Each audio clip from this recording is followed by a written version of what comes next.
Let them eat cake. That's such nonsense. I would never say that. Marie Antoinette, this unconventional costume drama, chose the rise of a young queen and her luxuriously confining lifestyle, which ultimately led to her undoing. This is the synopsis of the famous movie by Sofia Coppola with Kirsten Dunst playing the young Austrian at the French court. Indeed, Marie Antoinette's image in the eyes of her contemporaries, and even more those who live centuries after her, is totally corrupted. A mean and greedy girl who had nothing but clothes and dancing in her mind. She robbed and ruined the nation, and no wonder all that came to such a tragic end, both for her and the country. What a perfect character for a movie, right? That's when I thought it was too good, or better to say too bad to be true, and that there must have been someone more than just a silly aristocrat who never saw what real life is. And you know what? In my research, I think I've got into something. So watch this video to learn about the real drama of the French Queen Marie Antoinette.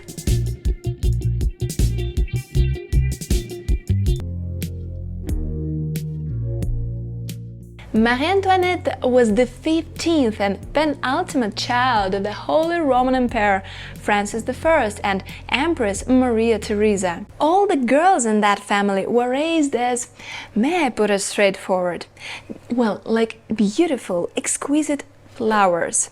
Maria Antonia, that's how they call her back in Vienna, was taught how to behave at court, how to dance gracefully. The lessons of music, posture and appearance occupied all her study time, leaving no place for, say, history, science or politics. All that was strangely considered to be redundant for a girl who was actually destined to become a queen of a state one day.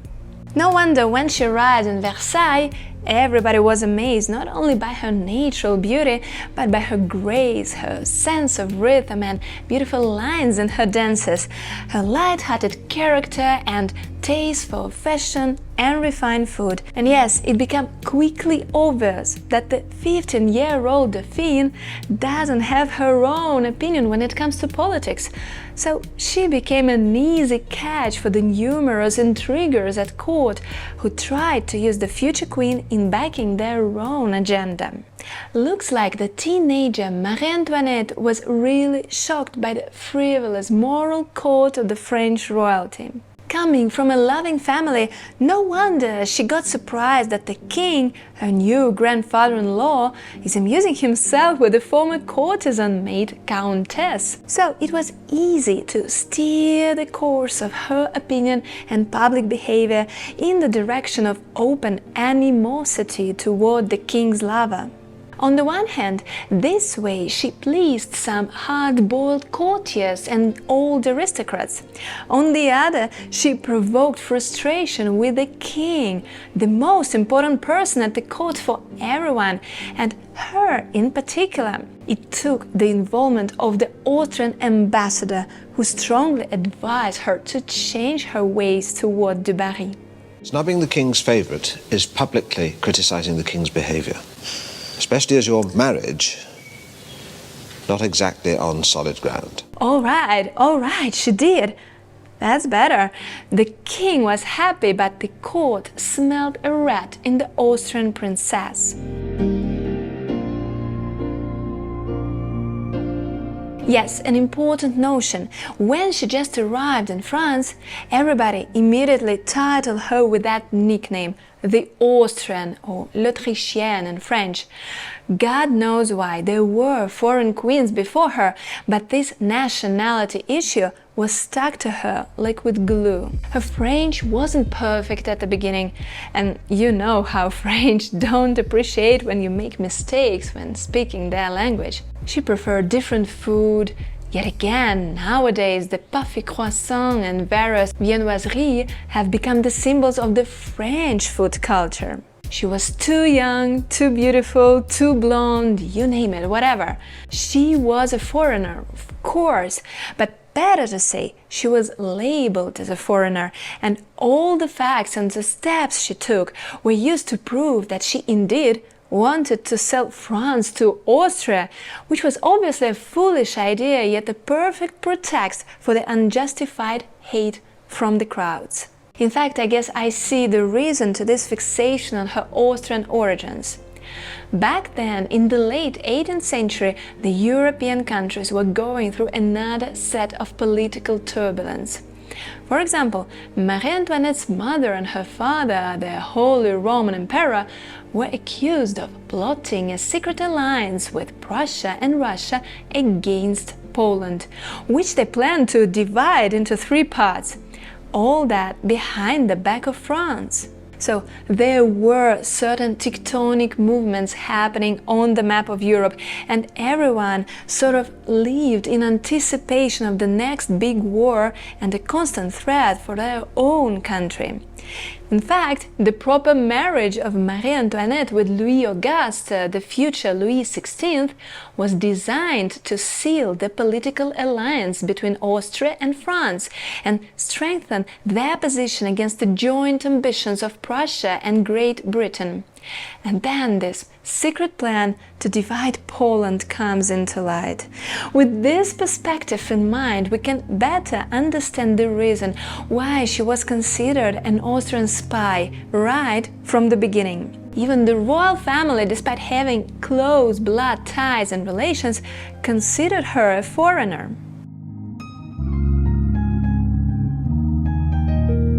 May you have many healthy children and produce an heir to our throne. And yes, let's get back to her marriage. It is a well-known fact that the 2 teenagers had some problems in it. No wonder, I must say, since both Marie Antoinette and Louis Auguste were only 15 years old at the time of their marriage. Well, they had tons of problems in the eyes of royals, courtiers, and every living soul in the country. You see, they didn't manage to produce an heir for more than 8 years. Back in the day, that was considered a disaster. Everyone was a judge at that court, in the bed of the future king and queen, and everybody had their own opinion. There is no need to go into detail about why their marriage wasn't consummated for so long, yet the key takeaway for Marie Antoinette was the following: her positions were in danger, and the more time passed, the less sympathy and backing she had from the courtiers and the ever-curious public. No wonder she found herself in a really miserable mental state and personal situation. She was a young and beautiful wife, yet her husband had no interest in her. She was all alone in the new country, desperately trying to become a French queen, yet everyone saw only her Austrian background, and so on. No wonder she was sort of diverting her energy and activity towards the things she knew better and loved the most: parties, dancing, fashion and looks. Of course, this way she fed the beast of public gossiping and disapproval. The tattles went so far that she was openly accused of adultery, both with men and women, as well as the extreme ostentatious spending on bagatelle, all the bells and whistles in the times when the country was going through the toughest economic troubles in its history. Yet she didn't feel where the wind blows and couldn't care less. And that was her biggest mistake, which we talked about in my previous videos, particularly about the one with the necklace. That's awful. Can't you do something? I'm not going to acknowledge it.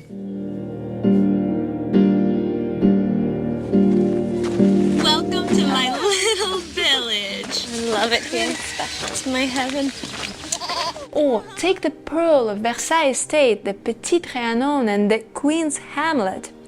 This rustic paradise with ponds, vegetable gardens and provincial village-style buildings created the atmosphere of the simple and down-to-earth countryside, where the Queen, together with her close friends, could indulge herself in a simple, slow living in a peaceful environment, surrounded by nothing but nature, totally in line with the ideals of enlightenment, out of the strict order and protocol of the royal palace. Alas, in her internal exile, she totally neglected her role as the queen of this country. The country that was going through some fundamental changes the whole Western civilization was going through at some point. The Age of Enlightenment enlightened everyone, and people of all social strata felt differently and had different and new expectations of what their life should be. Alas, the immature royal couple wasn't able to listen and actually hear the voice of the crowd, the zeitgeist in other words. No wonder that the Queen's Hamlet, the seemingly innocent endeavor of hers, was labeled by her contemporaries as the place where they spent tons of money to make it look poor. Wasn't the angry crowd right? Perhaps it was, yet interestingly, it looks like Marie Antoinette was also leaning toward the ideals of the New World without actually acknowledging it herself. She grew to hate the lavish and pretentious court. She searched for simplicity in every part of her life, from relations to dresses. As opposed to what was told in pamphlets and caricatures, she valued her family and kids the most. I particularly enjoyed this moment in Marie Antoinette movie where they showed this change made to her famous portrait with her kids by the fabulous female painter Elisabeth Vigée-Lebrun. Do you spot some strange detail in the composition? It's the cradle her eldest son Louis-Joseph is pointing to. It's empty. It was first occupied by her 11-month-old daughter, Sophie Beatrice, who suddenly died at this young age. Marie Antoinette asked to repaint the portrait, leaving the cradle empty as a symbol of mourning and pain. Her close friends recalled in their memoirs how she was deeply hurt by that and future losses of her children and kept grieving for them until her last days. And yes, together with the king, they even adopted 4 more children.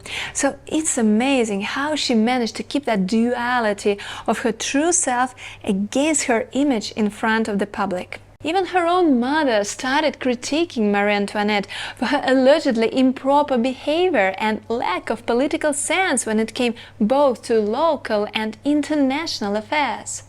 Oh, really? Mother, where were you when I was brought up as a pretty little flower who needed to care only about how I looked and how to please everyone? Indeed, Marie Antoinette was growing up as a decorative piece without serious education for the future queen. She has remained that little girl who just couldn't stop acting the way she always did and change when the world had changed. She was simply incapable of doing so. Everything in her story is in fact a combination of circumstances that weren't criminal by themselves, but that formed an ensemble of archetypes and prejudices she fell victim to. Prejudices.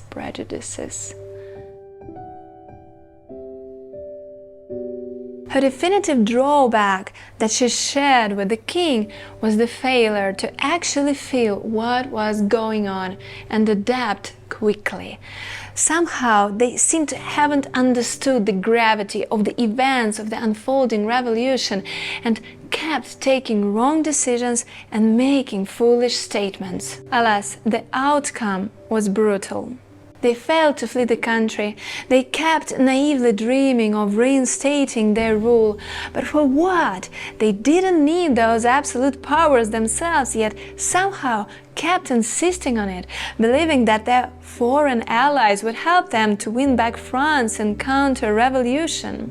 And here is when she did become that monster she was painted in caricatures right from the first day she set foot on French soil. Despite trying to breathe in the same rhythm as their country, she writes to her brothers, then the kings of Spain and Austria, and to her other foreign friends, asking for their help to reinstate back the old order in France.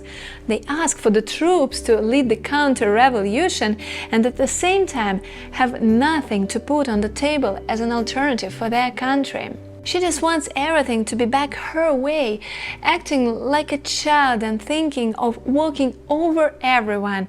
She even writes that in her letters to her foreign confidants. By the tragic end of her reign, or better to say, being the Queen of France, she has indeed become the foreigner she was long believed to be.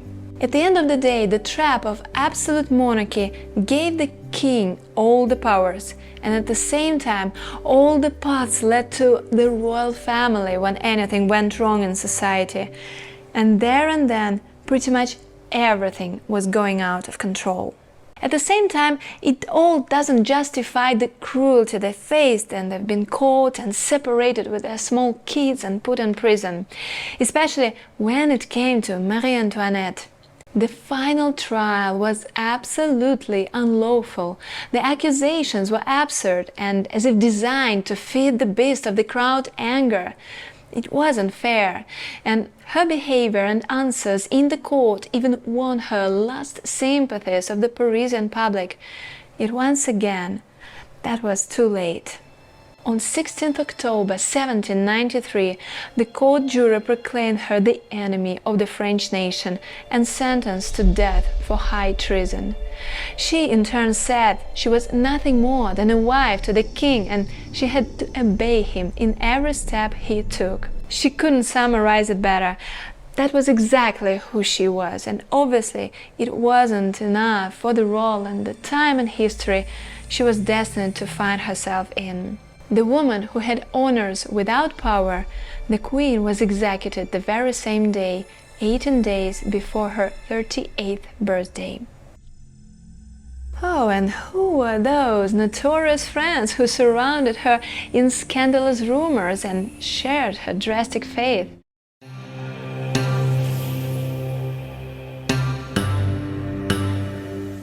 In the name of God, I, Princesse de Lamballe, Duchess of Polignac, take you, Marie Antoinette, to be my best friend, for better or worse, for richer, for poorer, in sickness and in health, to love and to cherish, until parted by death. Well, looks like Marie Antoinette's loyal friends have really exchanged those vows, since it was even the drastic death in the course of the bloody French Revolution that they shared with her. Imagine there was this queen who is painted in popular culture with extreme controversy, like she was foolish, greedy, thinking only of herself and her own fun, yet looks like she established some really deep relationships with people who even followed her to the scaffold.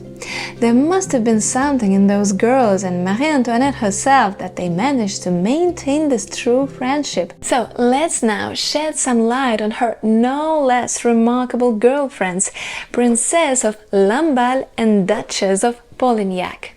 Don't they ever get tired of these ridiculous stories? Can't you do something? I'm not going to acknowledge it. A friend in need is a friend indeed, right? The life stories of these two remarkable yet totally different women could be put next to this saying in a dictionary, if there is one for popular sayings. Marie-Louise Thérèse de Savoie, Princess de Lamballe, was 21 when she first met Marie Antoinette, then the very young Dauphine, the future Queen of France. Imagine, by that time she had already become a widow. In fact, it happened only a year after her marriage to Louis-Alexandre de Bourbon, Prince de Lamballe, one of the richest men in Europe at the epoch. Madame de Lamballe, as they would call her at court, might have had mixed feelings. You be the judge. Everyone described her as being pious and discreet, and a somewhat naive, innocent soul who was lucky to grow up far from the intrigues of the royal court. She was apparently very much in love with her Prince Charming, whenever he couldn't care less. Soon after marriage, the 19-year-old hubby Lamballe broke bad, and instead of living through some happy family moments, only shared with her the ghastly STDs. So, although that was a huge loss to a young girl, it was also a liberation from the unfortunate marriage, which looked like a dream come true image if judged by the cover only. It is in this state that she first met Marie Antoinette, who was nearly 15 years old. So she was 6 years younger than Marie-Louise de Lamballe.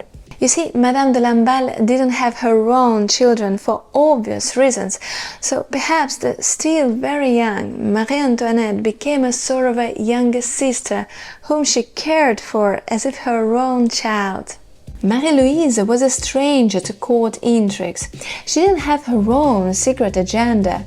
She was herself a princess of the blood, rich enough not to depend on anyone's favor, so no wonder Marie Antoinette, a foreigner to this country and a very lonely soul at the time, grew attached to her elder sister, who became her dearest friend and loyal confidant.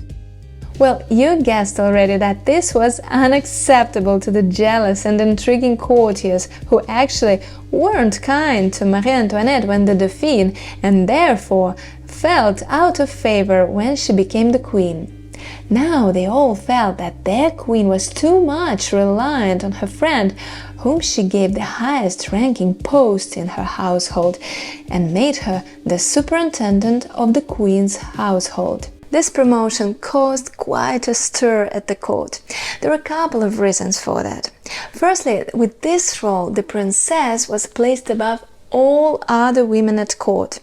This post was neglected by the former queens and remained vacant for 30 years, so many older and more experienced ladies believed that they were better suited for the position and felt overlooked. Secondly, it involved the financial aspect. This particular job was one of the most highly paid positions at court. And imagine, despite having substantial personal wealth, Madame de Lamballe insisted on keeping the impressive annual salary that came with this position. Of course, this formed a perfect pretext for harsh criticism at the epoch when France found itself in a precarious state of government finances. This sort of loving gesture from the queen brought neither of them happiness. Madame de Lamballe was drowning in a huge amount of work since she now received all of the queen's letters and petitions, and in addition, and perhaps most importantly, had to organize all entertainments for the queen. And Marie Antoinette herself apparently grew to regret her affectionate decision. Marie-Louise de Lamballe wasn't a party beast herself. Well, she was far away from being one, in fact, and obviously couldn't deliver the state of amusement and entertainment the flamboyant queen was hoping for. So, treacherous intrigues, intentional rumors and gossip made the way to the ear of the queen, and she gradually shifted her time and attention to the newer, more fun and wild favorite, Duchess of Polignac.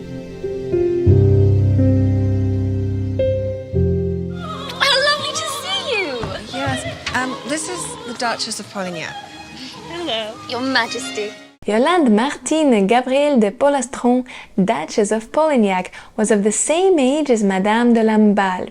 She was also a titled aristocrat by birth, and she as well got married in 1767 at the age of 17. Yet I guess that was all that united the two ladies. Gabrielle was coming from a poor aristocratic family. Her marriage didn't bring her fortune either. Yet she had a really light-hearted character, and apparently she was quite a fun person with charming charisma. Imagine, the first time she was invited to the ball at Versailles, she managed to catch the attention of the young queen. There is this historical anecdote that says that Marie Antoinette asked her why she didn't see her at court more often, and the young countess, her husband would be promoted to the duke later, so she just fired away that she simply couldn't afford it. This daring liberty and honesty impressed the queen, who grew fond of the newbie who would later become her new BFF and a partner in crime, fun and parties. Interestingly, here again the financial aspect of their friendship never let the queen's enemies rest. The thing is, Marie Antoinette desperately wanted to bring the new friend closer to her in Versailles. To pity, the latter couldn't sustain this lavish lifestyle. So Marie Antoinette decided to pay off all the debts of the Polignac couple from the funds of the royal treasury. I hope there are some handsome generals. They've been away from women a long time, you know. To ensure that they had enough for their new life at court, she also gave her husband the office of Grand Equerry with a nice annual remuneration. Just like with Marie-Louise Lamballe, Marie Antoinette favored Gabrielle de Polignac with an official position in the royal household. Now, imagine everyone's surprise when the arty-party girl of such reputation, the only newly established Duchess, becomes the official governess of the royal children. Yet Marie Antoinette doesn't want to hear anyone's concerns, and to strengthen her will gives Polignac a 13-room apartment at Versailles Palace, when the previous governess only had 4 rooms at her disposal. You have guessed already that this didn't add points neither to Gabrielle de Polignac nor to Marie Antoinette, whose affections to her female friends have now provoked frivolous tattles about the true nature of their relationships. Curiously, this epitome of lavish and extravagant court life was also an era of deep female friendships, where elite young girls obsessed over their best friends, carried pictures of them around, and were deeply devoted to each other to an almost romantic level. Madame de Lamballe, enchanted by the ideas of the Age of Enlightenment, had even studied the nature of female friendship. Once she organized a ball at the palace where only women were invited to. A huge scandal and another excuse for gossip, which by that time spread far away from the court and became the topic of mundane chats in the streets of Paris, fueled in turn by the obscene caricatures presenting the queen and her girlfriends engaged in more than friendly benefits of these relationships. Was all that true? Well, I don't know.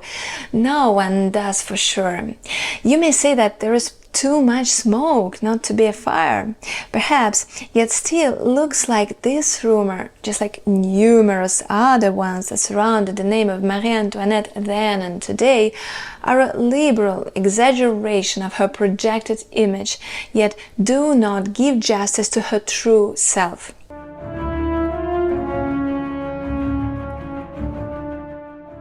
And yes, the title of this video suggests that everyone lost their heads at the end of the day. Sadly, they did, literally and sort of. It is a well-known fact that Marie Antoinette was brought to a scaffold where she was unlawfully executed in the course of the French Revolution. Again, I explained why I believe it was unfair in the previous video. Yet the fact that her dear friend, the pious Princesse de Lamballe, was murdered first stands somewhat in the shadow. When I first learned this story, I was terrified both by the cruelty of the crowd and by the unparalleled courage and audacity of this young woman. Imagine when the revolutionary events unfolded, many aristocrats and monarchists fled the country. Well, they were the lucky ones, since this apparently saved their lives from the brutality of the axe. Good for her, Madame de Lamballe was out of Paris when everything got worse for the royal family and they had to leave Versailles. In those last years, Marie Antoinette got back close with Marie-Louise. They keep corresponding, and in her letters, the now former queen begs her friend to flee abroad and, whatever happens, not to return to Paris. This was out of the question for Lamballe. Come what may, in 1791 she dictates her final will, packs her bags and returns to Paris to support her dearest friend and share her fate in better or worse. The worst in this case. In Paris, she stays together with the royal family in the Tuileries Palace. When in August 1792 the king and the queen, together with two of their kids, are taken to prison, Marie-Louise follows them even there. Then the events started to unfold very quickly. Soon Madame de Lamballe, together with other non-royal blood members of the king's and the queen's entourage, were transferred to another prison. Then, in early September 1792, Paris witnesses another uprising of protesters. The angry crowd comes to their prison, willing to do away with all those monarchists who, as they thought, might have been hiding some arms to then use them in the counter-revolution. No matter how absurd this sounds, the prisoners were taken out of their cells and sent to the improvised trial that would determine their fate. Interestingly, all of the dames of the royal entourage incarcerated together with Lamballe were freed and let go. Alas, her case was sort of doomed to have the opposite outcome. Her trial happened in front of a raging crowd who wanted to rip off the closest person to Marie Antoinette. Lamballe refused to testify against the king and the queen. With that brave act, she sort of signed the most drastic sentence for her own self. Immediately, she was literally thrown into the hands of the vengeful crowd. The men of her loving father-in-law tried to save her, yet all that was basically impossible. It's really hard to describe the cruelty of the masses that stabbed the poor woman to death. They then undressed her and mocked her dead body for 2 hours before someone had a genius idea, to cut her head off and put it on the end of the pike. The same was done to her heart. Rumor has it that the savages even came by the walls of the queen's prison and poked the head of her friend in the window of her cell. Marie Antoinette fainted. All in all, that day in prison there were 212 prisoners, and all of them were liberated. All but one. Madame de Lamballe refused to betray her friend, even to pretend she didn't stand by her anymore and say some words in support of the revolution to save her life. The more awful and unbearable it is to think of this unlawful execution, she readily accepted.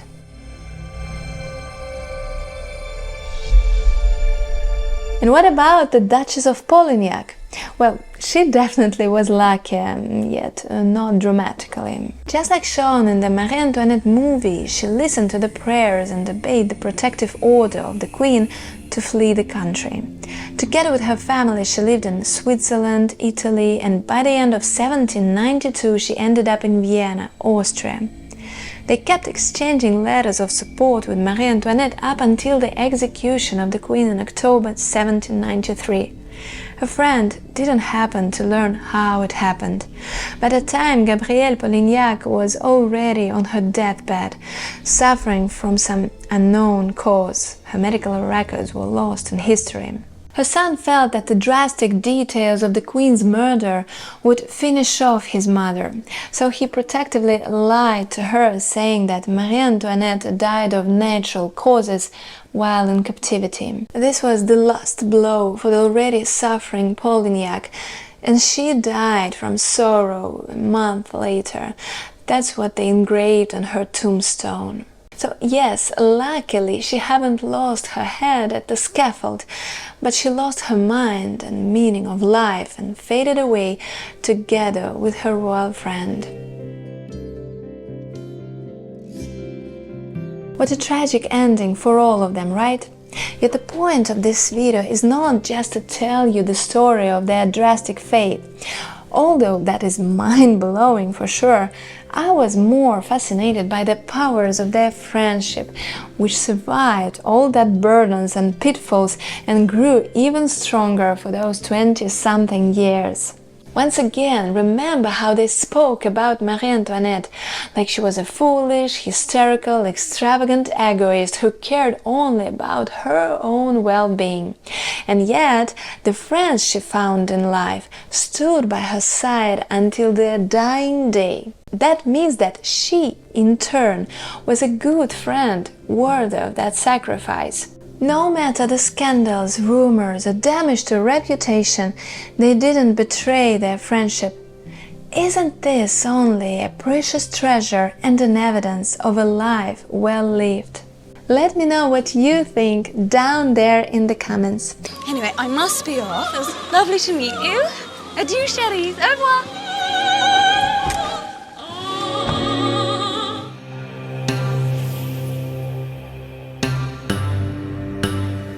This truly fabulous diamond necklace was ordered by the French king Louis XV, who was madly in love with the former courtesan Madame du Barry. A total of 674 diamonds of exceptional purity have become the most important ensemble of these stones in the history of jewelry.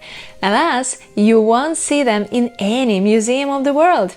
Their mysterious destiny ignited a huge scandal at the royal court in France in the late 18th century, and the flames of this scandal burned the reputation of du Barry's foe, Queen Marie Antoinette, and moreover the incredible story lays in the foundation of the French Revolution. This event fills me with horror, once said Goethe. Watch this video to form an opinion of your own. So, we are in 1772. King Louis XV is in his last years of being the absolute monarch of France. He basically devotes all his time to pleasure and leisure, often spending it in the company of his lover, the former courtesan and now the chief royal mistress, Jeanne du Barry. Louis XV decided that he'd love to pamper Jeanne the way no one ever did before. I mean, for anyone in history. So, since Jeanne was very much fond of jewelry, the king decided to proceed this way and ordered an outstanding necklace of total of 2,842 carats. This is over half a kilo or more than a pound weight. Looks like he took part in the creative idea of this unusual piece of jewel art. A row of 17 diamonds from 5 to 8 carats adorned the neck and was fixed in the back by stripes of silk. In addition, there were 3 festoons adorned with 6 solitary pear-shaped diamond pendants. Then, imagine these 2 long ribbons of 3 rows of diamonds passed over the shoulders and fell down the back. The 2 front ribbons in the middle supported a 12-carat solitaire. Well, it must have been something. The thing is, the necklace was never worn by Jeanne du Barry. The king died when the 2 German jewelers, Charles-Auguste Baumer and Paul Bassange, was still working on this generous commission. The new king, Louis XVI, sent Jeanne du Barry away in exile the very moment he ascended to the throne, and the new queen, Marie Antoinette, didn't even want to hear about this piece of jewel that was destined for the former foe at the court, whom she wholeheartedly hated years before. This way, the 2 German jewelers were left in an awful, disastrous situation. They had already acquired all the diamonds and were adding the last finishing touches to the finest cutting of the stones and their assembly into this peculiar composition, when the commissioner becomes history and they are left with no money. You see, Baumer and Bassange were quite famous jewelers of their time. They have supplied numerous precious pieces to the royal courts around Europe, from England to Spain to Russia, so they had the personal funds to begin work on such a project, investing their own money, having in mind that their efforts will be generously reimbursed when the necklace was completed. And the suggested compensation was really generous.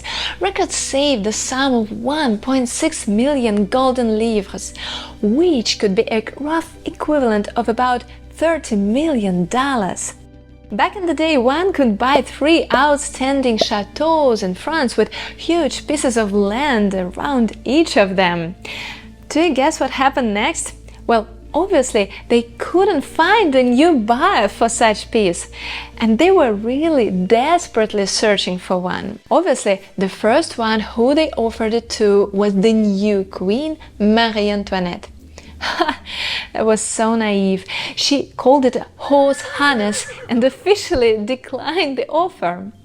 Poor jewelers, they offered it to other royal courts, in vain. Then they tried to make a more sneaky path to Marie Antoinette and tried to persuade her husband, the king, to buy it as a present for his wife.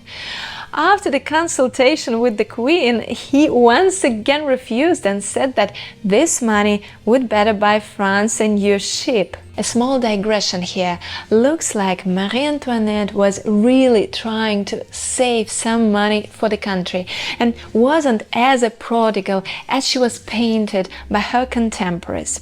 We'll talk about that later. Years passed and the broke jewelers once again approached the queen in private, begging her for compassion. Imagine how irritated she must have been. Again this jewel, again the name of Langan du Barry. Yet she tried to be as kind as possible and suggested they deassemble the necklace and try to sell the diamonds one by one. And then, of course, she kicked Burma out again. And here we are now in 1784. 12 years passed since the commission of the ill-fated jewel, and suddenly Beaumer and Bassange are approached by some Countess de la Motte Valois, a close friend and confidant of Marie Antoinette, who informs them that the queen secretly desires to finally buy this piece for herself. They will get the full sum in 4 installments, yet no one should know who is the mystery acquirer.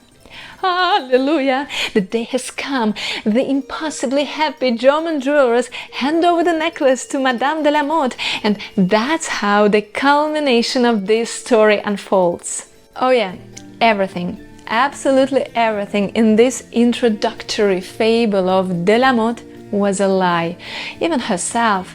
But first things first. Jeanne de Valois Saint-Remy was coming from an extremely poor provincial French family, yet of really impressive origins. She was a descendant of one of the illegitimate sons of King Henri II. I won't go into much detail about her troublesome upbringing, yet amazingly her story touched the hearts of some powerful well-wishers who helped her to make a petition in the name of the king to give her a yearly allowance as for the person of the royal blood. The plan succeeded, and meanwhile she secured herself a status of a married woman by tying the knot with some Nicolas de la Motte, who claimed to have been a real count, but in reality was just an adventurer and a swindler. The newlyweds were truly cut from the same cloth, and soon after the marriage the young couple reinvent themselves and appear in public as the Count and Countess La Motte Valois. To make it clear, they just invented the royal title, and that was okay in France of the day. Nobody was able to check it apparently, so this was a true paradise for fraudsters of all kinds. In addition, the new Count and Countess were, so to say, of liberal spirits, so they both had love affairs right from the start, which actually helped them in their shady business and the future necklace affair that immortalized their names in history. So, here is what happened. The self-proclaimed Count and Countess were in constant need of money. One happy day, Jeanne de la Motte Valois meets the powerful yet foolish French Cardinal de Rohan and apparently becomes his lover in exchange for substantial financial support. Couple of words about him. Louis-René Édouard de Rohan-Guimené was a member of an illustrious French noble family. He received the hereditary title of Prince de Rohan and followed a straightforward career in the French church. But before that, he had spent several years in Vienna as the French ambassador to Austria. There he led a lavish and outrageously frivolous life, so that his behavior shocked the Empress Marie-Thérèse, who demanded the French king to send him back as soon as possible. De Rohan wasn't ready to give up unavenged. It is known that he wrote a letter to Louis XV stating that Marie-Thérèse, together with Prussia and Russia, was secretly planning to cut Poland into 3 pieces. When this letter finally came to Versailles, it strangely landed in the hands of the king's lover, Madame du Barry, who decided to read it out loud at a dinner party in a mocking tone.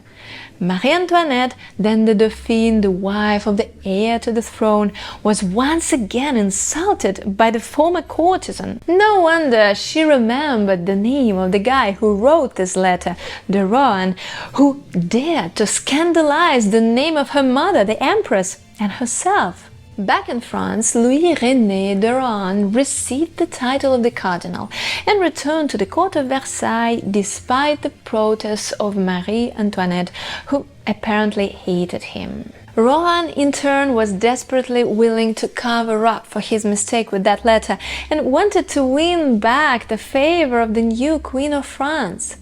His new acquaintance, de la Motte, masterfully played with his gullibility and affection for the Queen. Together with her husband and several accomplices, they prepared an ingenious plan. With her undeniable charm, Jeanne de la Motte assures Rohan that she's in fact a close friend, even a confidant of Marie Antoinette, and that the Queen does want to make up with him too.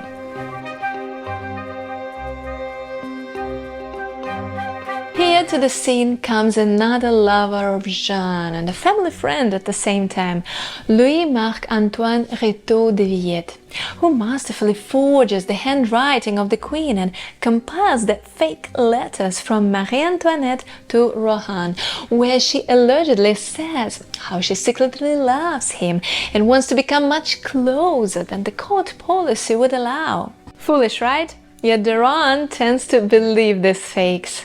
The letters were always signed Marie Antoinette of France.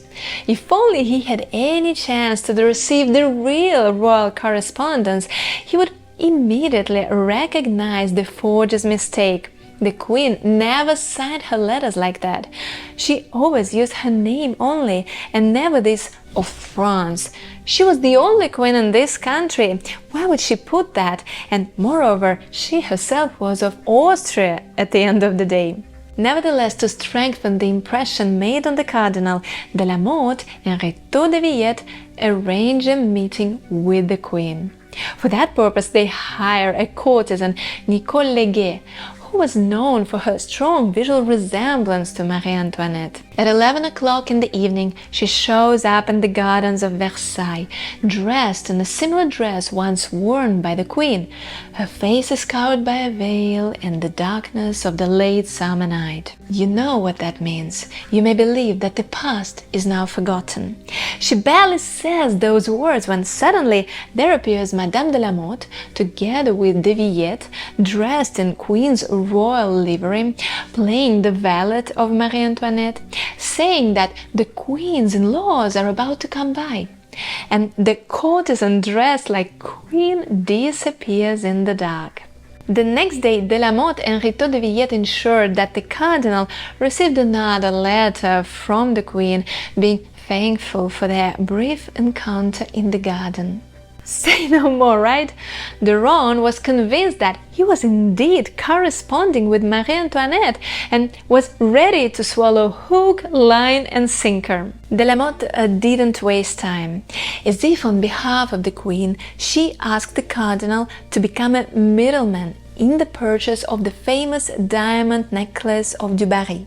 As if Marie Antoinette desperately wants it, but can't buy it in her name and wants to keep it secret for the time being. She will of course pay for it, but it must be Rohan's name and the contract, not hers. Wouldn't he be a lamb and indulge her with such a small service? Of course he would. To make sure he won't be suspicious, Jeanne de la Motte even engaged her another notorious friend, the famous Count Cagliostro, an Italian adventurer, self-proclaimed magician and occultist. The latter instructed a young boy oracle to say that if de Rohan buys this necklace for the queen, she will definitely forgive his past vices and in 3 years will make him prime minister. Cagliostro is God himself. Ron was a huge fan of the magician and immediately put his signature on the contract with Baumer and Bassange. According to the deal, the jewelers were to hand over the necklace to de la Motte. They thought she would transfer it to the queen. And Ron had to ensure the first installment of 400,000 livres was paid in 6 months. How imprudently, right? I think it all should have smelled like scam at this point for everybody. Yet it didn't. The moment de la Motte came into possession of the necklace, she, together with her husband and her lover, inaccurately disassembled it and divided the stones between 3 of them. Count de la Motte then swiftly fled over to London, where he apparently tried to sell his diamonds. Local jewelers were impressed by the quality of the cutting and immediately thought that they might have been stolen. They sent their representative to Paris, yet he found nothing, since at that time no one knew the necklace was stolen. So he returned back to London and authorized the purchase of the precious stones. De Villette was less lucky. He wasn't good at negotiating and ended up trying to sell his diamonds in Paris for way less than their worth. This immediately provoked suspicions, so he flees to Brussels and tries his luck there. And only Madame de la Motte, strangely, stays in Paris. When the time came for the payment, Ron asked her for the money from the queen. She didn't have them. While she tried to win for some time, Baumer, the French jeweler, was received at the court, where he apparently congratulated the queen on her purchase. Surprise, surprise! What purchase? That same necklace of the hateful Du Barry? Again? You must be kidding! What do you mean I owe you 30 million bucks? Well, correction, they had a different currency, yet you got the idea. Marie Antoinette got mad. The jeweler revealed that her other scandalous nemesis, Cardinal de Ron, was the intermediary there. No, that was too much. Through the king, she ordered that Ron was taken to Bastille for forgery and stealing the necklace, but first and foremost for using the name of the queen as a cover for that ghastly business. She didn't believe his own story that he was in turn fooled by Countess de la Motte, whom the queen didn't even know. Alas, that was the major faux pas of Marie Antoinette herself. She didn't want to take time, calm herself down and look at the strange case with due precision and attention, and was too quick to jump to conclusions. Looks like the courtiers believed Ron a member of the old noble family, and this misjudgment from the already unpopular queen didn't win her supporters in these circles. The second mistake was made by her husband, who gave Ron a chance to choose where and how he would prefer to have his trial, behind closed doors by the king himself or in front of the parliament. Ron chose the parliament, and boy, he was right. It was already 1786 and pretty much everyone in the country was already grouping against the royal couple. The Parliament of Paris was no exception. According to their judgment, Ron was acquitted on all charges. The public was saying that the Holy Father had blushed him, the king had blackened him, and the parliament will whitewash him. Alleluia! That means it was the indirect accusation of the queen, who was pictured as greedy for the ostentatious jewelry in tough times for the country, which wasn't exactly the case, as you might remember. Madame de la Motte was on the opposite, accused of fraud and then whipped, branded with V as voleuse, thief, and then sent to serve a lifetime prison sentence. The fate she eventually evaded, brava, since she managed to escape from prison and flee to London, where she released a memoir saying that she was an innocent soul and that it was awful Marie Antoinette who planned everything. Then her husband was condemned in his absence for the galleys for life. He didn't suffer much, having lived until 1831. Jeanne's lover, Rideau de Villette, was condemned to exile. Yet he was already out of the country, so he just went to Venice, where he also released a book of memoirs telling about his recollections of this fabulous era at the French court. Count Cagliostro was also put into jail in Bastille as an accomplice, but thanks to his lawyers, he was quickly released and expelled from France. And yeah, the girl who was dressed as Marie Antoinette and came that night in the garden, Nicole Leguet, was excluded from the trial, since she had just given birth to a child. And the real victim, Marie Antoinette, became a victim twice. Not only her name was outrageously used in this criminal affair, but looks like the whole country preferred to believe she was truly the one to blame in all that happened, as well as in everything that went wrong in France at that time.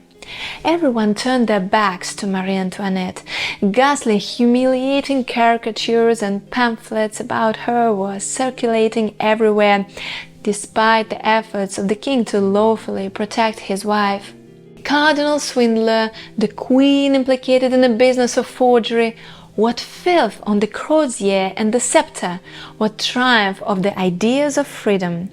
This was a perfect summary of this affair given by one magistrate of the Parliament of Paris, and a perfect pretext for the cruel consequences of the first scatters of the unfolding revolution. By the way, I'm not saying Marie Antoinette personally had nothing to do with why it all ended up like that with France. Yet she definitely had nothing to do with this bloody necklace, the traces of which were lost forever. Who knows whether one or another diamond from that piece formed part of some famous or not so jewel still sparkling on someone today.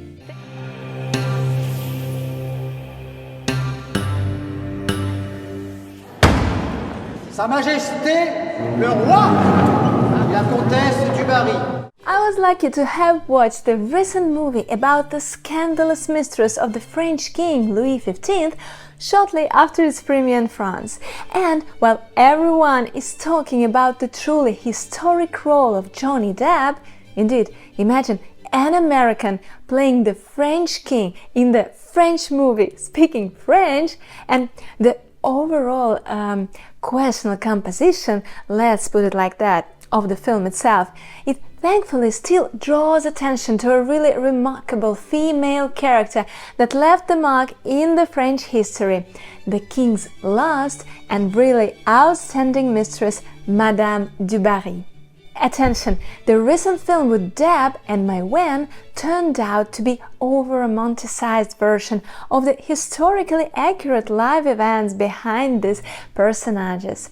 In this video, I won't share any spoilers for the movie, yet give you a general idea of who was the real Jeanne du Barry and what was the true story of her way to the top of the French society up until the tragic end of this 18th century social climber fairy tale. Et voici Jeanne Vaubernier, dite l'ange. Un ange tombé du ciel. And yes, most of the scenes in the movie were filmed at the stunning premises of the Royal Palace in Versailles near Paris, exactly where it happened in real life. So I won't digress from the plot line and invite you to immerse yourself in this epoch right at the very place where this unbelievable story unfolded. First of all, let's establish the time frame and the key protagonists. So, Here we are in the second half of the 18th century.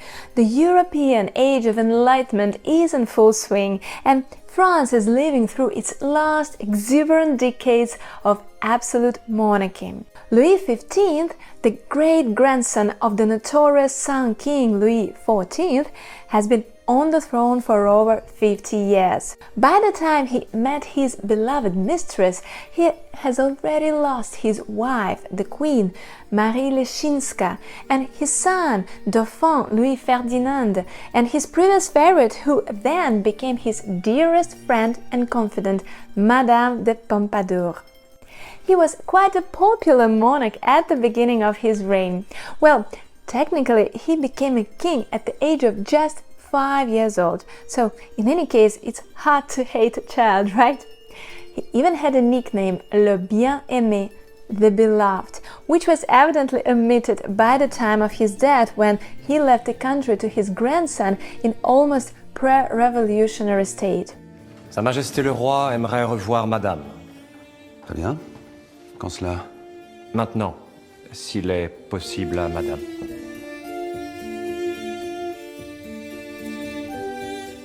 Jeanne du Barry was a famous and highly successful courtesan who made it to the utmost heights of the industry, if I may, and became the maîtresse en titre, the chief royal mistress or favorite of the king. Wait a minute, you might say. Official mistress? Is it like a real job post? Well, my friends, we are in France, so brace yourself, they call it the French kiss for a reason. Surtout, ne regardez pas le roi dans les yeux. Ce serait perçu par la cour comme une invitation. Une invitation à quoi? À la bagatelle. Yet, let's begin with ground zero. In the mid-1760s, Jeanne du Barry was still a mere courtesan in the bustling French capital. No, not an ordinary one. She had powerful clients, companions, let's put it like that. The rumor of her truly remarkable beauty attracted the crème de la crème of Parisian society. Dukes, earls and statesmen, most of whom valued her smart personality in addition to her charming looks. Frankly speaking, Jeanne wasn't du Barry at the epoch. In the French language, these articles de, la or du are the rudimental signs of nobility. Simply put, they are like of in English. Caroline of Brunswick, Charlotte of Mecklenburg-Strelitz, for example.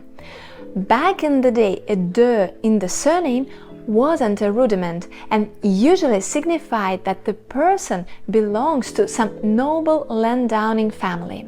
Jeanne's roots were far away from being aristocratic. She was born in 1743 to her commoner mother, Anne Bécu, later on Son, who was a seamstress, and the identity of her father remains unknown until today. There were rumors ignited by Jeanne herself that it might have been a priest, Jean-Baptiste Gomard of Vaubernier, or his relative Jean-Jacques, yet no bulletproof evidence has been found ever since. There were basically only two ways to proceed in life for a girl of her social status. First one, she could have stayed in service and become a modiste or flower girl, or maybe grow to have her own little shop, or she could have tried herself in the shady, yet way more joyful at the first sight, circles of the demi-monde. Mi-monde and the girls who rule the mi-mondaine have stepped onto the glittering yet slippery path of becoming mistresses or prostitutes next to the men in power and simply those who had money. They were usually one and the same people in the 18th century France. Are you familiar with Honoré de Balzac and his multi-volume sequence of human comedy, La Comédie Humaine? He spent a great deal of time describing the life of this vulnerable social class, particularly in his fabulous splendors and miseries of courtesans. Another sneak peek of the world was given by Alexandre Dumas fils in La Dame aux Camélias, the Lady of the Camellias. So, those who have read those French masterpiece novels would immediately recognize the type of the girl we are talking about. For those who haven't yet, I'll give some helpful tips. They were coming from insecure lower classes in society with malfunctioning social lifts that wouldn't allow them to make a career and jump over to another stratum in one generation. They would possess some natural beauty and liberal spirit, be light-hearted, fun and friendly, eager to become a companion for a gentleman when he needed that, and meekly hide in the shadow when the rules of the daylight society would require so. That's why they were called mi-mondaines. Mi means half in French. So, in such a couple, a man would usually come from the legit society, monde or ton, and a girl, a woman, wouldn't be even accepted by the proper polite society. In other words, only half of the pair is someone who is noticed and socially accepted. The other part is barely tolerated. I said tolerated for the purpose.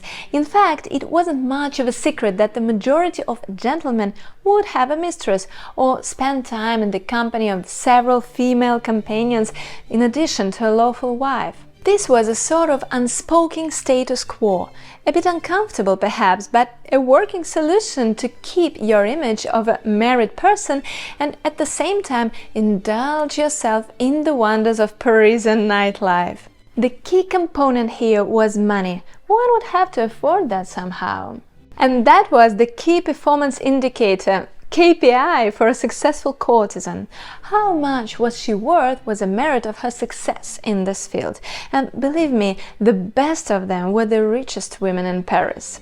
Well, most of them, if not all, sooner or later ended up their lives in misery. Yet that's a whole nother story. Back to Jeanne. She was lucky. By the age of 25, she has secured an impressive lot of clients. The famous Duke of Richelieu was one of them. She had established a sort of partnership with one of her first noble friends, Count Jean du Barry. It almost looks like the versions of the same name in this pair. Jean and Jean weren't a coincidence. Both were really industrious and notorious when it came to their financial independence. Jean du Barry didn't have a stable income. The legitimacy of his noble title of Count was questionable, but all that didn't prevent him from enjoying life to the fullest. He was of rather liberal spirits and found creative ways to support his lavish lifestyle. He was a gambler and a pimp for his proper lover. Once he fed his personal appetite with Jean, he came up with an idea that, let's put it bluntly, he could sell her services for other men and then split the money with Jeanne herself. Everything worked smoothly, and in 1765 he came up with an almost insane idea of presenting her to the king. Jean du Barry veut que je vous présente au roi. That was a truly daring plan, but it worked. Apparently, the charm of young Jeanne made the king spot her out of court crowds at Versailles and make her his lover.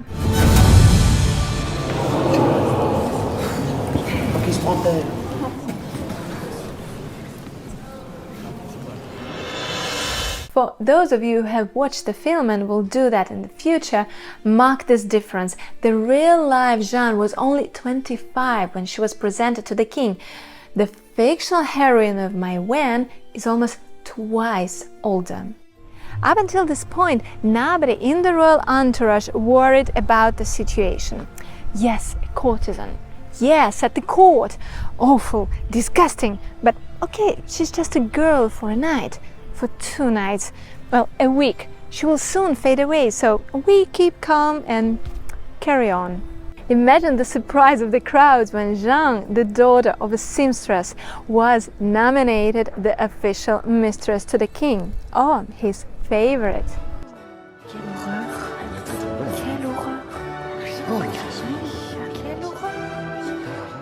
You've probably heard the names of Marquise de Pompadour, Madame de Maintenon, Agnès Sorel or Madame de Poitiers. They all were holding this official post at the courts of various French kings. Yes, kings had lawful wives. They were queens. They were respected, they were bearing royal children, but there was this huge but. They were not loved. All the fun and love went for the favorites. It's amusing how they managed to get this disposition somewhat officially fixed in the court order. The ultimate state of unbelievable hypocrisy, one of the tons of other broken things that led this country to the bloody revolution. Back to the newly crowned favorite. It was only then that Jean became du Barry. Did you get why and how? It wasn't so straightforward, at least in terms of how. Despite the otherwise outrageously liberal spirits at the court, they still needed some official procedures before anyone would legitimately show up next to the sovereign. You can love a courtesan king, yet a courtesan can't become your favorite. But no worries, we've got you covered even in this tricky situation. Let's just quickly marry our mistress to some titled guy and this way whitewash her background. Did you get this idea? Only an officially married woman could become the favorite to the king. And yeah, her noble husband should have better have an important position at the court. How do you like that? Well, that certainly adds another level of zest to the whole disposition, as if only the mere existence of the role of the chief royal mistress wasn't enough. So, in the case of Jeanne and her smooth operator Jean du Barry, everything would be covered up swiftly. The only issue was Jean was already married. What a pity, but he still managed to get the hefty sum from the king and solve this awkward problem. He offered some percentage to his single brother Guillaume du Barry. The latter didn't think twice, and the next day he and Jeanne were married in the Saint-Laurent church in Paris. The very moment they were declared husband and wife, Guillaume disappeared in the dark, and the newlywed Countess Jeanne du Barry was presented to the court as the official mistress to Louis XV. Obviously, nobody swallowed this cheap countess decoration. King's daughters were mad. The younger one even went to a convent and took the veil to cover up her father's sins. Ministers were angry. The thing is, historically, the role of the favorite gave a huge room for intrigue against different parties, and everyone worried Jeanne du Barry would try to impose her own political agenda on the king. Le Premier ministre ne va pas tolérer que vous laissiez une fille des rues côtoyer votre entourage. Cette jeune femme est mon entourage. Another newlywed, this time to the heir to the throne, the teenager Dauphine Marie Antoinette, was particularly cruel to Jeanne, who eclipsed her at court. You see, back in the day, the rules at the French court dictated that the one with the inferior rank can't address the one with the superior rank. Marie Antoinette, la Dauphine, the future queen, used this privilege of her superiority and never said a word to Jeanne directly, this way showing her and everyone around the animosity she felt for the former courtesan who was just desperately trying to become a friend for her. This historical conversation boycott and how it resolved was addressed in the movie, so I'll let you see it yourself. Appears that everyone's animosity was in vain, since young Jeanne had no plans to interfere with politics and was indeed very much in love with the aging king, who in turn was madly in love with her. Once he got her present the black page Zamor. This was another unheard of gesture that left nobody indifferent. Poor Zamor, he was the target of painful racist arrows from ruthless courtiers, yet Appears like Jeanne was truly fond of him in her own way and supervised his education. His recollections of her were different, and later in life he turned his back on her and betrayed her. His story is truly unique and I think is worth a dedicated video. Just like other favorites before her, Jeanne became a trendsetter in terms of fashion. She was known to become the first woman in the French court to appear in male dress in public. In fact, she was indifferent to her clothes, preferring a certain romantic carelessness in dress. The thing the court ladies harshly critiqued her for, and nevertheless followed her daring attitudes. She was a keen art lover and a patron of arts and became friends with the most famous artists and thinkers of her time, keeping the friendship with Voltaire until his death in 1778. The king also gifted her a personal residence, Château de Louveciennes, where she spent her time when falling out of favor and after the king's death. Here you can see that it has survived in a decent state until our days. All in all, she managed to keep the cabinet of the official mistress for 6 years, until the very death of the king from smallpox in 1774, at the age of 64. One of the first decisions of new king, Louis XVI, was to imprison the former favorite of his grandfather in a secluded monastery. Jeanne was only 33 then, and even in exile, her life was far away from its end.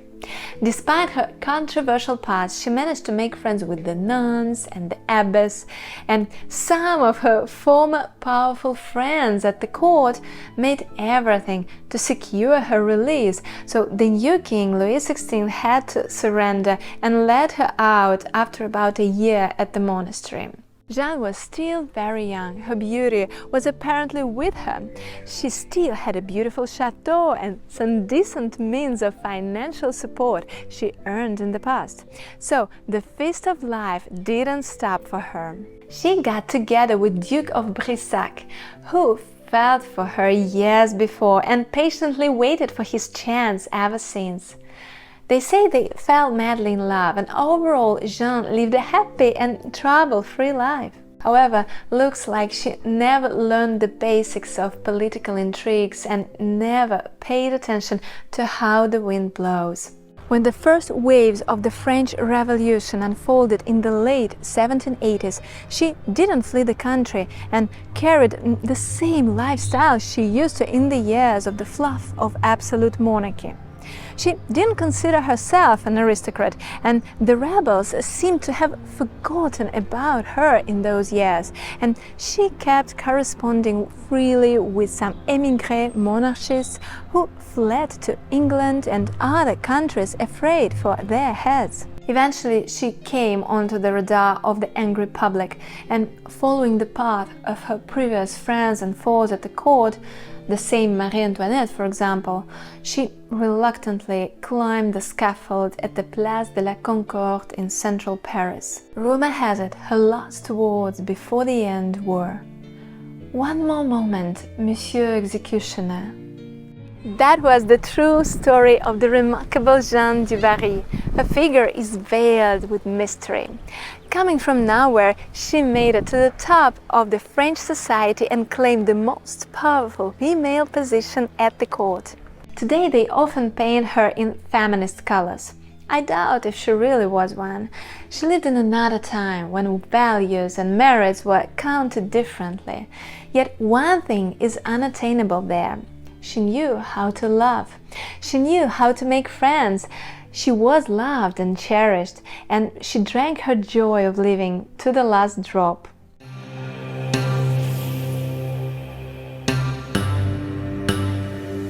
What would be the first name that comes into your mind if somebody asks you to name the most famous queen ever?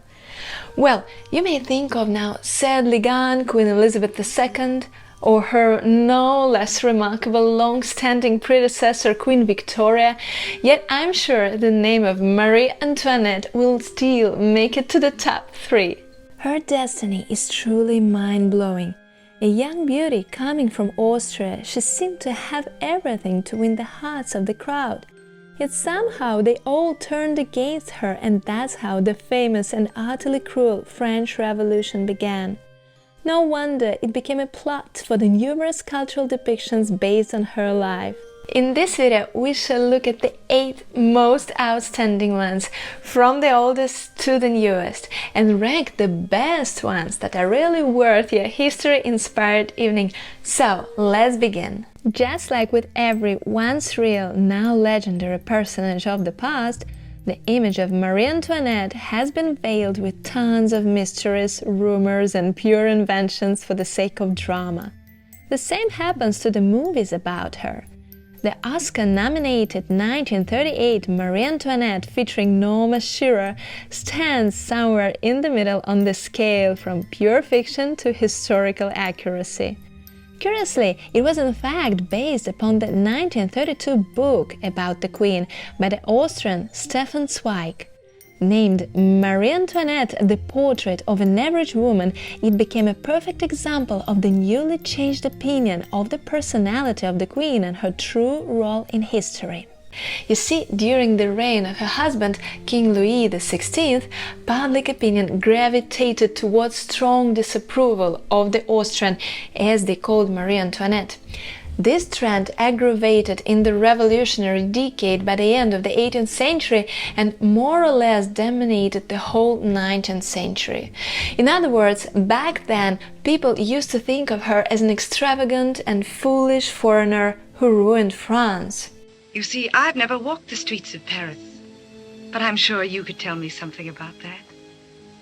And then, looks like enough time has passed to heal the trauma, and in the 20th century they started to assess her through a much more sympathetic lens. So indeed, in that 1938 movie, the Canadian-American star Norma Shearer does play Marie Antoinette as the average woman, highlighting her traits of an unhappy wife and still a very loving and caring mother. This was a complete novelty for the time. It covers the rather large period of Marie Antoinette's life, from her being a 14-year-old Austrian archduchess that would soon marry the future King of France, up until the horrific death at the scaffold. Amusingly, it pays particular attention to her so-to-say competition with the notorious Jeanne du Barry, then the chief mistress of Marie Antoinette's father-in-law, King Louis XV. Again, don't miss a whole video about her on my channel. So that's it. I'm dead, eh? Not good enough for your high and mightiness. Oh, but no, madame. Royalty loves an occasional roll in the gutter, don't they, Grandpapa? It also introduces the mysterious Swedish Count Axel Fersen, whose alleged intimate relationship with the Queen was revealed after the publication of their secret correspondence. And yes, the screenwriters also managed to pack inside the loud story of the stolen diamond necklace, which I told you about in previous episodes. As a result, the film could be taken as an almost complete guide on the major events in the life of the Queen, yet obviously overly romanticized, fictionalized, and all in all too liberal on the scale of historical accuracy. However, this didn't prevent it from getting 4 Oscar nominations, including Norma Shearer's for the Best Actress. It didn't bring any of them home, yet enjoyed the overall success among viewers on both sides of the Atlantic. Despite the impressive box office, the film producers filed a loss from its production, since hardly any profit could have compensated for the really impressive budget of over 2 million, about 43 million in today's value, which placed Marie Antoinette among the most expensive movies of the 1930s. In particular, no costs have been spared on the costumes created for the film.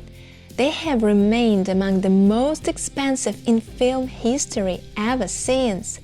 Interestingly, they were then reused multiple times in other period dramas to offset the costs for their creation, and many have survived in private and public collections until our days.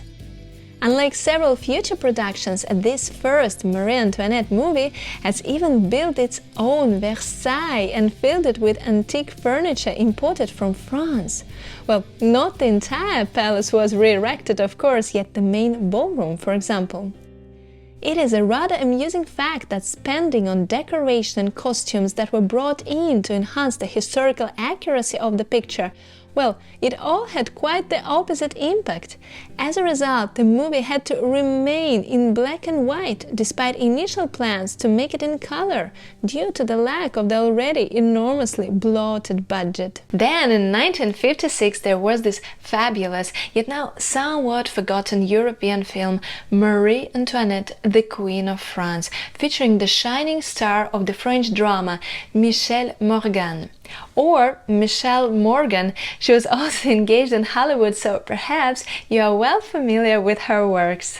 Here, everything begins with King Louis XV at his deathbed, feeling worried for his grandson and his unstable wife, whom he's going to pass over the crown. Again, we would meet Count Fersen, and he would be pictured as the constant third party in this doomed marriage. Another naming of the film is Shadow of the Guillotine, and with the scaffold it all ends. I was in doubt whether I should include this movie in this retrospective, yet the fact that it did receive the nomination for the Palme d'Or at the Cannes Film Festival convinced me it was worth it. Basically, the whole film elaborates on the internal struggles of the queen, torn between her loyalty to the king and her passion to Fersen. Curiously, it has a huge cast and main historical characters are present, yet guess what? They didn't find a place for Marie Antoinette's closest friend ever, Princesse de Lamballe. Looks like that they decided that the party-beast Duchess of Polignac is well enough to carve the character of the queen. How sad! Lamballe is immensely important in Marie Antoinette's life, and I even made a whole video about their relationship.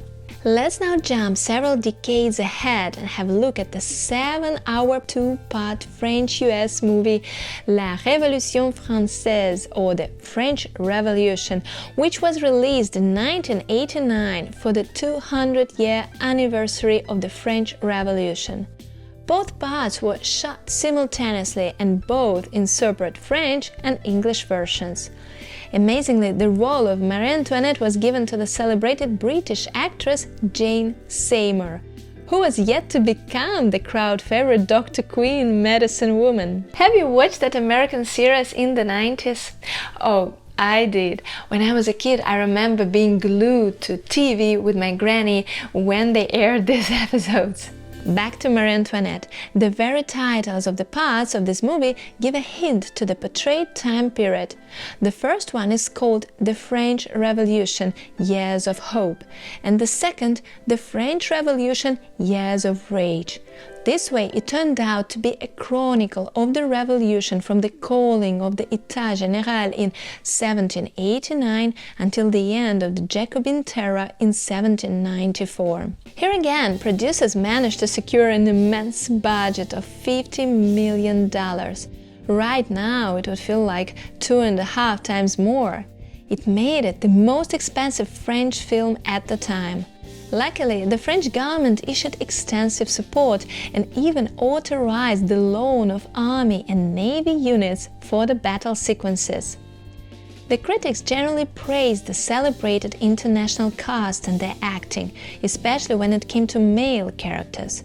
Alas, the public didn't seem to enjoy it that much, and the movie box office was a disappointment.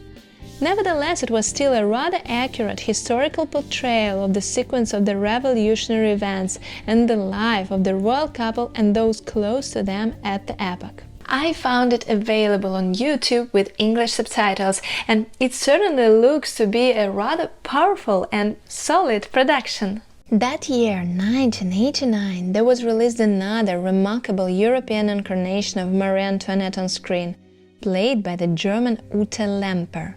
The movie was named with the Queen's behind-the-back nickname, l'Autrichienne, the Austrian in English. It was also made to commemorate the bicentennial of the Revolution.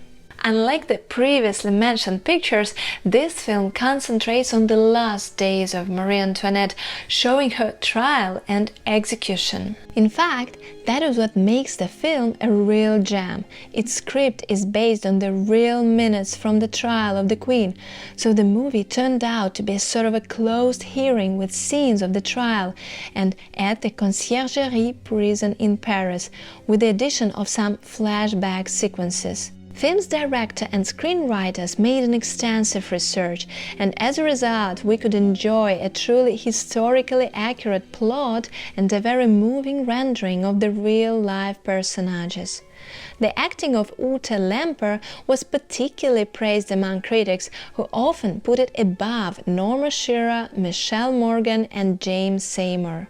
Perhaps her being a native German, now speaking French, made the image of the Austrian-born queen compelling as never before. Quelles sont les accusations qui risquent de faire le plus d'impression sur les jurés? Monsieur Chauveau-Lagarde? 5 et 4. C'est ma vie qui est en péril. Unfortunately, I wasn't able to find an English translation of the movie, but even if you don't speak French, you could feel the presence of Marie Antoinette, I'm sure. Another English actress, Jolie Kim Richardson, played the role of the Queen in the American movie The Affair of the Necklace in 2001. Those who are familiar with this real-life mystery of the stolen, most expensive diamond necklace ever would remember that despite the accusations of her opinionated contemporaries at the time, Marie Antoinette wasn't the key mastermind behind this deal. So here the main part of the notorious Madame de la Motte was played by the American Hilary Swank. As usual, they invested heavily in the costumes and decoration. They even filmed some scenes directly at Versailles and got a nomination for Oscar for Best Costumes. Yet the movie still flopped and received negative reviews from critics, largely because of the doubtful fit of Swank. Richardson was chosen for the role thanks to her visual resemblance to Marie Antoinette.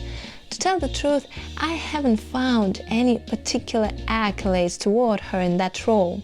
It is a phenomenon. Still, I decline. The film itself has definitely polarized the public. I would say that it is well worth watching to discover this captivating story of mind-blowing deceit, and then watch my video to check what actually happened in reality. Now tell me, is there anyone who still didn't watch Marie Antoinette with Kirsten Dunst? I tell you the truth, I watched it only something like a month ago and was immensely impressed. The film was written and directed by Sofia Coppola and was released back in 2006. This time, Marie Antoinette got her Oscar for costume design, and a well-deserved it was. The plot was based on the book Marie Antoinette, The Journey, another biography of the Queen, now by Antoine Fraser. It is a rather sympathetic look at the personality of the Queen and the times and circumstances she found herself in. The fact that most of the scenes were filmed exactly where they happened, directly at Versailles, adds up to the overall feeling that we are plunged into the past and see the events not in the theatrical setting with actors playing, but rather like living through all of that with Marie Antoinette's eyes. As often happens with ambitious and loud projects, critics were polarized. Some said it was too sympathetic for the regime, some felt it was simply politically incorrect, some didn't get the modern camera work and soundtrack, and some applauded the daring liberty of the director. It is not a lesson of history, it is an interpretation documented but carried by my desire for covering the subject differently, said Coppola in one of the interviews. My personal reaction was the following. During and right after watching it, I was left speechless. I have carefully studied the life of Marie Antoinette before that and was totally surprised to see her in this Hollywood movie exactly how I pictured her in my head, with all those internal conflicts that had been tearing her apart, with all that controversy behind her image among the French people and her true self at home in Trianon. And yes, I had no particular expectations for the performance of Dunst, yet in the end I found it straight to the point and utterly convincing. Am I subjective? Sure, you may always say how I'm wrong down there in the comments. The film did have a huge drawback in my eyes, yet it doesn't concern the role of Marie Antoinette. I simply laughed at the ridiculous interpretation of the character of Jeanne du Barry. Just utterly cliched it is. I don't blame the actress though, she was eventually acting the way they told her to. Look at du Barry. What is she wearing now? She can't pass a mirror without seducing it. Do you think she's wearing enough jewelry? Never enough for du Barry. There were a couple of other actresses who have put on the famous à la frégate wig of Marie Antoinette in recent years. Another German actress, Diane Kruger, appeared in the French drama Farewell, My Queen. Although it might be tempting to compare her to Dunst, her performance and the movie as a whole is totally different and presents quite an unusual perspective on just one of the episodes from the last years of the Queen's life. So, there is this Sidonie Laborde, played by Léa Seydoux, who is a servant to Marie Antoinette. When the whole revolutionary turmoil unfolds, the Queen orders that one of her closest friends, the Duchess of Polignac, flee the country and this way save her life. The role of the latter was masterfully performed by the French Virginie Ledoyen. In the film, they decided to step on that shaky ground of deliberate implication of their more than friendly relationship. So that servant was ordered to dress up as the Duchess and vice versa, and that's how they tried to execute this daring plan. In other words, we now see Marie Antoinette through the eyes of her loyal servant and with the perspective of her highly intimate personal relationship and its abrupt end at the dawn of the revolution. Curious, right? The movie has some art house vibes, so yeah, bravo for finally something new than just another interpretation of the historic events of the past. And again, they omitted the character of Princesse de Lamballe. I think she deserves a whole movie dedicated to her. And let the young German actress Pauline Pohlmann become the last but not the least in my shortlist of the best Marie Antoinette portrayals on screen. She became the teenager newcomer in the French court in this year's premiere at Cannes Film Festival. The movie by and with Mai Wen and Johnny Depp, Jeanne du Barry. Her role here is just a supporting character, yet I may happily proclaim that she definitely succeeded in delivering the personality of the yet shy, but still already showing her teeth Austrian newbie in Versailles. So, time to select the top 3 actresses who carved their names in history, if not alongside Marie Antoinette herself, yet definitely being mentioned among her most relatable incarnations on screen. You know what? Marie Antoinette herself changed dramatically over the course of her quarter of a century at the top of French society. One wouldn't recognize the joyful and trouble-free young girl in the devastated queen in prison, still keeping her dignity even at the scaffold. So, perhaps different actresses are better suited for her role at different ages. I thought the best Dauphine was Pauline Pohlmann. Then the German Ute Lemper was impeccable in picturing the Queen in the last days of her life at the trial. I'd give another German, Diane Kruger, the second silver medal. So that Lemper's one is for the historically accurate film and Kruger's for almost pure fiction.